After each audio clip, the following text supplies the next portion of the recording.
Friends, welcome back to my YouTube channel. ಯಾರೆಲ್ಲ ನಮ್ಮ ಚಾನಲನ್ನು ಸಬ್ಸ್ಕ್ರೈಬ್ ಮಾಡದೆ ನೋಡ್ತಿದ್ರೆ ಪ್ಲೀಸ್ ಸಬ್ಸ್ಕ್ರೈಬ್ ಮಾಡಿ, ಸಪೋರ್ಟ್ ಮಾಡಿ ಫ್ರೆಂಡ್ಸ್. ನಿನ್ನ ಜೊತೆ ನನ್ನ ಕತೆ ಇಂದಿನ ಸಂಚಿಕೆಯಲ್ಲಿ ಏನಾಗುತ್ತೆ ಅಂತ ನೋಡೋಣ ಬನ್ನಿ. ಶ್ರವಣ್ ಮತ್ತೆ ಮನಸ್ವಿನಿನ ಹೇಗಾದರೂ ಮಾಡಿ ಮನೆಗೆ ವಾಪಸ್ ಕರ್ಕೊಂಬರ್ಬೇಕು ಅಂತ ಹೇಳಿ ಭೂಮಿ ಮತ್ತೆ ಸತ್ಯಣ್ಣ ಶ್ರವಣ್ ಮನೆ ಹತ್ರ ಬರ್ತಾರೆ. ಮನೆಗೆ ಬಂದಿದ ತಕ್ಷಣನೇ ಶ್ರವಣ್ ಕೋಪ ಮಾಡ್ಕೊಂಡು, ನಿಂತ್ಕೋ ಒಂದು ನಿಮಿಷ, ಎಲ್ಲಿಗೆ ಬರ್ತಾ ಇದೀಯಾ ಅಂದ ತಕ್ಷಣ, ಸಾಹೇಬ್ರೆ ನೀವಿಷ್ಟೆಲ್ಲ ಮನಸ್ಸನ್ನ ಗಟ್ಟಿ ಮಾಡ್ಕೋಬೇಡಿ, ಹೇಗಾದರೂ ಮಾಡಿ ಪ್ಲೀಸ್ ಮನೆಗೆ ಬನ್ನಿ, ಅಜ್ಜಿ ತುಂಬ ಬೇಜಾರು ಮಾಡ್ಕೊಂಡಿದ್ದಾರೆ ಅಂತ ಭೂಮಿ ಹೇಳ್ತಾಳೆ. ಸಾಕು ನಿಲ್ಸು, ನಿನ್ನಿಂದನೇ ಇಷ್ಟೆಲ್ಲ ಆಗ್ತಾ ಇರೋದು, ಯಾರು ಇಲ್ಲಿ ಬರಕ್ಕೆ ಹೇಳಿದ್ದು? ಅಷ್ಟಕ್ಕೂ ನೀಗೇನು ಯೋಗ್ಯತೆ ಇದೆ ಅಂತ ನಮ್ಮನೆ ಒಳಗೆ ಬರ್ತಾ ಇದೆಯಾ ನೀನು ಅಂತ ಕೋಪ ಮಾಡ್ಕೊಂಡು ಶ್ರಾವಣ್ ಹೇಳ್ತಾರೆ. ನೋಡಿ ಸಾಹೇಬ್ರೆ, ನಾಳೆ ಮನೆಯವರೆಲ್ಲ ಸೇರಿ ಸೀತಾರಾಮ ಕಲ್ಯಾಣೋತ್ಸವ ಪೂಜೆ ಇಟ್ಕೊಂಡಿದ್ದಾರೆ. ನೀವು ಮನೆಗೆ ಬರಲಿಲ್ಲ ಅಂದರೂ ಪರವಾಗಿಲ್ಲ, ದೇವಸ್ಥಾನದಲ್ಲಿ ಪೂಜೆ ಇರೋದು, ಅಲ್ಲಿಗಾದರೂ ಬನ್ನಿ. ನೀವು ಅಲ್ಲಿಗೇನಾದರೂ ಬರಲಿಲ್ಲ ಅಂದರೆ ಅಜ್ಜಿ ಮತ್ತು ಅತ್ತೆ ಎಲ್ಲ ತುಂಬ ನೋವು ಪಟ್ಕೊತಾರೆ. ಮನೆಯವರೆಲ್ಲರೂ ಸೇರಿ ಆ ಪೂಜೆ ಮಾಡಬೇಕು. ಯಾರೊಬ್ಬರಿಲ್ಲ ಅಂದರೂ ತುಂಬಾ ತೊಂದರೆ ಆಗುತ್ತೆ. ದಯವಿಟ್ಟು ನಾಳೆ ಆ ಪೂಜೆಗೆ ಬನ್ನಿ. ನೀವು ಅಲ್ಲಿಗೆ ಬರಲೇಬೇಕು ಸಾಹೇಬ್ರೆ ಅಂತ ಭೂಮಿ ಹೇಳಿದ ತಕ್ಷಣ, ಏನೋ ನಾವು ಅಲ್ಲಿಗೆ ಬರಬೇಕಾ? ನನ್ನ ಮಗಳಿಗೆ ಅವಮಾನ ಆಗಿರೋ ಜಾಗಕ್ಕೆ ಒಂದು ಕ್ಷಣನೂ ನಾನು ಇಲ್ಲಿರೋದಿಲ್ಲ. ನನಗೆ ನನ್ನ ಮಗಳೇ ಮುಖ್ಯ.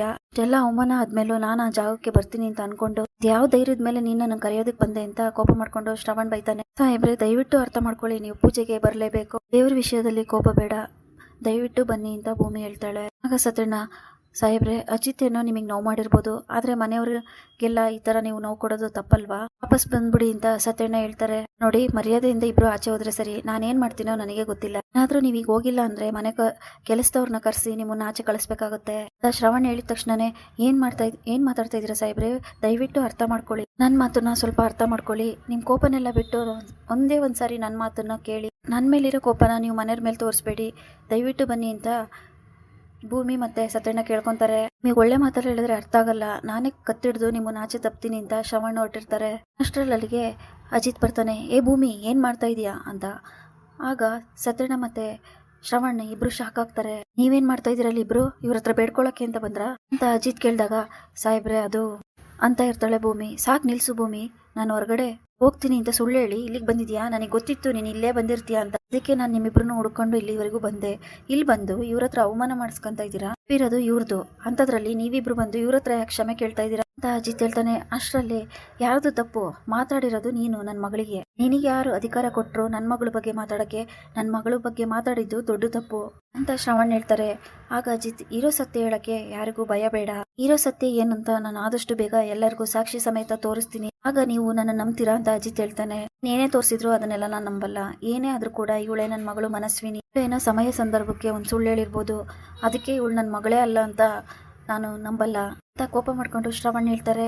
ಸರಿ ಆಯ್ತು, ಇನ್ನೊಂದು ತಿಂಗಳಲ್ಲಿ ಇವರು ಏನೇನು ನಾಟಕ ಆಡಿದ್ದಾರೆ, ಏನೇನು ನಾಟಕ ಆಡ್ಕೊಂಡು ಈ ಮನಸ್ವಿನಿ ಅಂತ ಹೇಳ್ಕೊಂಡು ಈ ಮನೆಗೆ ಬಂದಿದ್ದಾರೆ ಅಂತ ನಾನು ಪ್ರೂವ್ ಮಾಡ್ತೀನಿ. ಆದಷ್ಟು ಬೇಗ ನೀವೆಲ್ಲ ಕಾಯ್ತಾ ಇರಿ ಅಂತ ಅಜಿತ್ ಶ್ರವಣ್ಗೆ ಹೇಳಿದ ತಕ್ಷಣನೇ ಅಶ್ವಿನಿಗೆ ತುಂಬಾ ಟೆನ್ಷನ್ ಆಗುತ್ತೆ. ಅಯ್ಯೋ ದೇವ್ರೆ, ಏನಿದು ಇನ್ನು ಇಷ್ಟೊಂದು ಕರೆಕ್ಟಾಗಿ ಹೇಳ್ತಾ ಇದ್ದಾನೆ, ಇವ್ನು ಅನ್ಕೊಂಡಂಗೆ ಏನಾದರೂ ಮಾಡಿಬಿಟ್ರೆ ನನ್ನ ಗತಿ ಏನು? ಭೂಮಿ ವಿಷಯದಲ್ಲೂ ಒಂದು ವಾರದಲ್ಲೇ ಇವಳು ಏನು ತಪ್ಪು ಮಾಡಿಲ್ಲ ಅಂತ ಸಾಕ್ಷಿ ಸಮೇತ ಪ್ರೂವ್ ಮಾಡಿದ್ದಾನೆ. ಹಾಗೇನೆ ಒಂದು ತಿಂಗಳು ಟೈಮಲ್ಲಿ ನಾನು ಮನಸ್ವಿನಿ ಅಲ್ಲ ಅಂತ ಪ್ರೂವ್ ಮಾಡಿದ್ರೆ ಏನು ಮಾಡೋದು?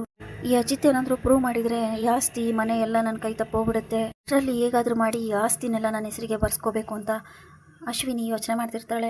ಏನಾದರೂ ಪ್ಲಾನ್ ಮಾಡಬೇಕು, ಆ ದೇವಯಾನಿ ಕತೆ ಏನಾದರೂ ಇರಲಿ, ನಾನು ಆಸ್ತಿ ಬರ್ಸ್ಕೊಳೋದ್ರಲ್ಲಿ ಆದಷ್ಟು ಬೇಗ ಏನಾದರೂ ಒಂದು ಪ್ಲಾನ್ ಮಾಡಬೇಕು ಅಂತ ಅಶ್ವಿನಿ ಮನಸ್ಸಲ್ಲಿ ಅನ್ಕೊಂತಾ ಇರ್ತಾಳೆ.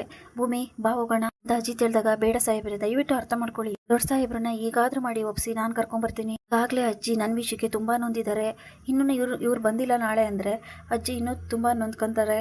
ನನ್ನ ವಿಷಯಕ್ಕೆ ಅಜ್ಜಿ ತುಂಬಾ ನೊಂದ್ಕೊಂಡಿದ್ದಾರೆ ಅಂತ ಬೇಜಾರು ಮಾಡ್ಕೊಂಡು ಭೂಮಿ ಹೇಳ್ತಾಳೆ. ನೀವು ಒಂದ್ಸರಿ ಹೇಳಿದ್ರೆ ನಿಂಗೆ ಅರ್ಥ ಆಗಲ್ವಾ?